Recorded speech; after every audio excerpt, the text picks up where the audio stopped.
La fille soulève doucement l'autocollant. En dessous, elle découvre une étiquette cachée, sur laquelle est inscrit le nom de sa mère. Un frisson d'effroi la traverse. La nuit, sa mère entre dans sa chambre avec un verre d'eau, attend qu'elle prenne son médicament, puis sort, rassurée. Mais cette fois, la fille obéissante ressent de la méfiance. Tard dans la nuit, après s'être assurée que sa mère dort profondément, elle pousse son fauteuil roulant jusqu'à l'ordinateur, pour rechercher des informations sur le médicament. Mais l'écran affiche un message: pas de connexion Internet. Face à cette situation, son doute envers sa mère ne fait que grandir. Depuis son enfance, elle souffre de multiples maladies. Des taches apparaissent sur sa peau, elle est asthmatique, diabétique, et ses muscles des jambes sont atrophiés, la condamnant à vivre en fauteuil roulant. Elle doit donc prendre des médicaments chaque jour. Élevée par une mère célibataire, elle dépend entièrement d'elle. Sa mère, une femme forte et indépendante, parvient à gérer à la fois son travail et les soins de sa fille. Elle l'aide même dans ses études, mais malgré ses efforts, la fille ne reçoit jamais de lettre d'admission à l'université. Un jour, prise d'une envie de sucrerie, elle ouvre le pot de friandises et tombe sur un flacon de gélules vertes, les mêmes que celles qu'elle prend quotidiennement. Mais sur l'étiquette figure le nom de sa mère. Déterminée à découvrir la vérité, elle utilise un outil fabriqué par elle-même pour récupérer un autre flacon dans l'armoire. Encore une fois,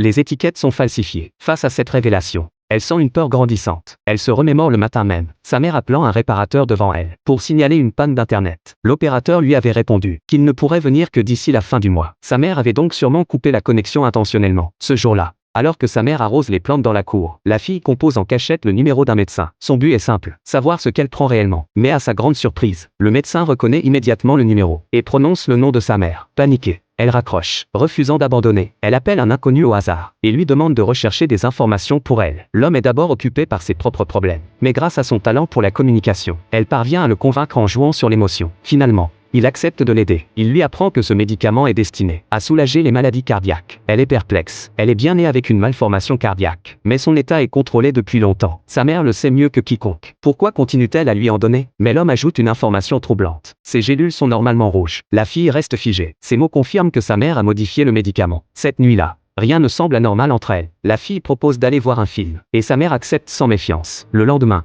alors que sa mère descend l'escalier, la fille cache rapidement toutes les pilules qu'elle a discrètement collectées dans sa poche. Elle contemple la vue par la fenêtre, mais en réalité, elle élabore déjà son plan pour s'échapper.